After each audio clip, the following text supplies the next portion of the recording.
back to you that. for 1 minute. I just want to go back to my original question, which is, are Putin's terms acceptable to you? Keeping the territory in Ukraine? No, they're not acceptable. But look, this is a war that never should have started. If we had a leader in this war, he led everybody along.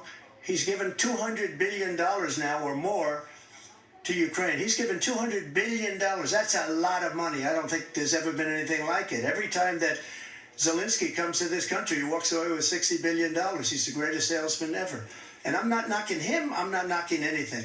I'm only saying the money that we're spending on this war, and we shouldn't be spending, it should have never happened. I will have that war settled between Putin and Zelensky as president-elect before I take office on January 20th. I'll have that war settled. People being killed so needlessly, so stupidly, and I will get it settled, and I'll get it settled fast before I take office. President Biden, you have a minute. The fact is that Putin is a war criminal. He's killed thousands and thousands of people. And he has made one thing clear. He wants to reestablish what was part of the Soviet Empire, not just a piece. He wants all of Ukraine.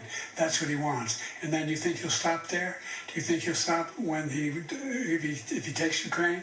What do you think happens to Poland? What do you think of Belarus? What do you think happens to those NATO countries?